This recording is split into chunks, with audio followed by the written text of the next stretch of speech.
మన ముకుందా జ్యువెలర్స్ వారు ఇప్పుడు వడ్డానం మేళా జరుపుతున్నారు. అన్ని వడ్డానాల మీద VA ఫ్లాట్ 9.99% మాత్రమే విత్ జీరో మేకింగ్ చార్జెస్. ఈ ఆఫర్ అన్ని బ్రాంచెస్ లలో వర్తిస్తుంది. Solo trekking so danger. అవును, ఈ సంఘటనను చూస్తే నిజమేననిపిస్తుంది.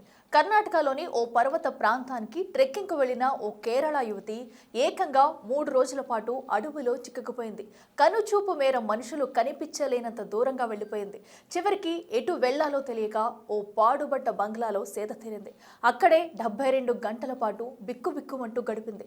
ఎలాంటి ఆహారం లేకుండా కేవలం అక్కడ దొరికిన నీటిని తాగింది.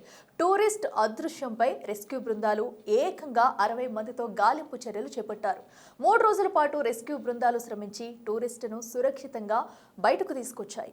కేరళకు చెందిన సాఫ్ట్వేర్ ఉద్యోగిని GS శరణ్య కర్ణాటకలోని కొడగు జిల్లాలో ఉన్న అత్యధిక ఎత్తైన శిఖరం తడియండమాల్ బెట్ట ట్రెక్కింగ్ కు వెళ్ళింది. ఇందుకు ఆ సమీపంలో కక్కబ్బే గ్రామానికి చేరుకుని పర్వతారోహణ కోసం ఓ హోమ్ స్టే తీసుకుంది.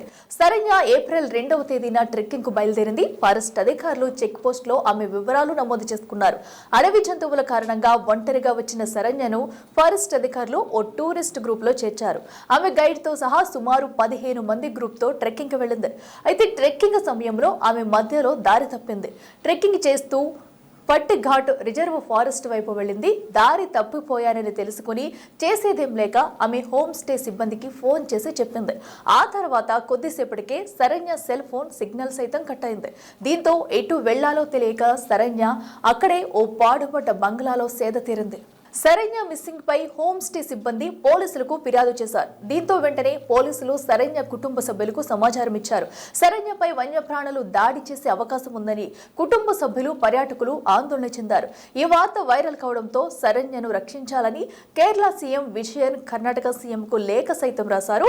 దీంతో కర్ణాటక రెస్క్యూ టీంలోని 60 మంది సుమారు 9 బృందాలుగా ఏర్పడి వెతుకులాట ప్రారంభించారు. 3 రోజుల వెతుకులాట తర్వాత ఎట్టకేలకు శరణ్య ఆచూకీ దొరికింది. దీంతో అందరూ ఊపిరి పీల్చుకున్నారు. శరణ్య బయటకు వచ్చిన తర్వాత మీడియాలో మాట్లాడింది. ఈ 3 రోజులు ఎలా గడిపానో తెలిపింది. తాను దారి తప్పానని తెలుసుకుని కంగారు పడలేదని, అక్కడే దొరికిన నీటిని తాగుతూ ఉండిపోయానని వివరించింది. കുഴപ്പമില്ലായിരുന്നു, മീൻസ് വെള്ളം കിട്ടുന്ന ഏരിയ ആയിരുന്നു, അതുകൊണ്ട് കുഴപ്പമില്ലായിരുന്നു. ഇല്ല ഇല്ല ഒന്നുമില്ലായിരുന്നു. ഈ ട്രെക്കിങ്ങിന് പോകുന്ന സമയത്ത് വീട്ടിൽ പറയാറില്ല എന്ന് പറഞ്ഞു. അമ്മ അച്ഛനൊക്കെ പറഞ്ഞു. ഇനി പറയോ? അവർക്ക് വലിയ താല്പര്യമില്ലാത്ത സംഭവമാണ് ട്രെക്കിങ്. അതുകൊണ്ട് ചെറിയ പ്ലാനൊക്കെ ഉണ്ട്. ഇല്ല, ഈ ചൂടുകാലം കഴിഞ്ഞിട്ട് അത് പിന്നെ ഇനി ഇഷ്യൂ ഉണ്ടാവില്ലേ, അതാണ് ഇഷ്യൂ. ഇത്തരം വനമേഖലയാണോ ട്രക്കിങ്ങിന് ചൂസ് ചെയ്യുന്നത്? ഉണ്ട്, 2 പ്ലാനുണ്ട്.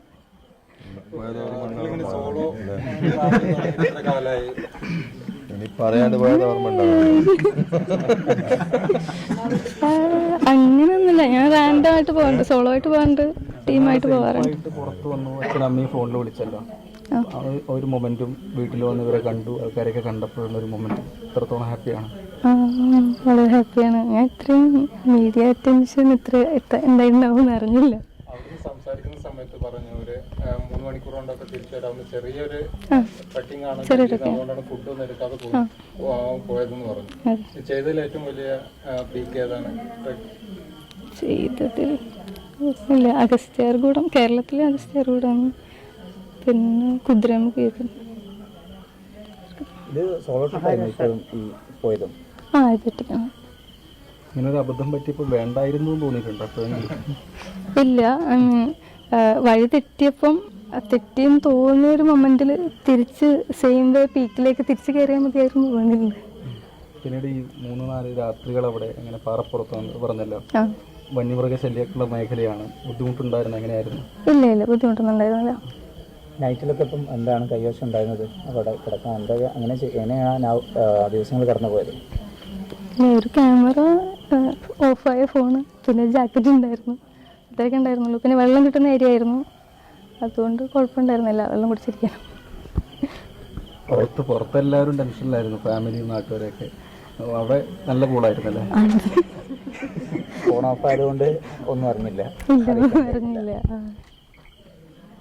നിങ്ങൾ കൂടെ 9 പേര് ചെക്ക് പോസ്റ്റ് കിടക്കുന്ന സമയത്ത് 9 പേരോ 10 പേരോ കൂടെ ഉണ്ടായിരുന്നു? 9 പേരുണ്ടായിരുന്നു, പിന്നെ ഒരു 2 പേരും കൂടെ വന്നിട്ടുണ്ടായിരുന്നു. അപ്പോൾ നിങ്ങൾ ഒന്നിച്ച് തന്നെ ആയിരുന്നോ ട്രക്ക് ചെയ്ത്? ക്ലൈംബ് ചെയ്യുമ്പോൾ അതിലൊരു 6 പേര് ഫ്രണ്ടിലുണ്ടായിരുന്നു, 3 പേര് ബാക്കിലായിരുന്നു. ഞാൻ ഇൻ ബിറ്റ്വീൻ ആയിരുന്നു നടന്നുകൊണ്ടിരുന്നത്. എനിക്ക് കയറുമ്പോൾ ചെറിയ ബുദ്ധിമുട്ടുണ്ടായിരുന്നു, ചെറിയ വീസിങ്ങിൻ്റെ ഇഷ്യൂ ഉണ്ടായിരുന്നു. അത് കാരണം ഞാൻ ഇവരുടെ 2 പേരും നടുവിലായിരുന്നു ഉണ്ടായിരുന്നത്. ഇറങ്ങുമ്പോഴേക്കും വേറെ 2 പേരും കൂടെ വന്നിട്ടുണ്ടായിരുന്നു. അവരുടെ കൂടെയാണ് ഇറങ്ങാൻ തുടങ്ങിയത്. പിന്നെ അവർ ഇൻ ബിറ്റ്വീൻ ഒരു പാറയുടെ അവിടെ ഇരുന്നു. അപ്പോഴത്തേക്ക് ഞാൻ കുറച്ച് ഫ്രണ്ടിലെത്തി. അപ്പം അവരെ വെയിറ്റ് ചെയ്തിട്ട് പോകാമെന്ന് വെച്ചിട്ട് അവിടെ നിന്നായിരുന്നു. പിന്നെ കുറച്ച് കഴിഞ്ഞ് തിരിഞ്ഞ് നോക്കിയപ്പം ആളെ കാണാനില്ല.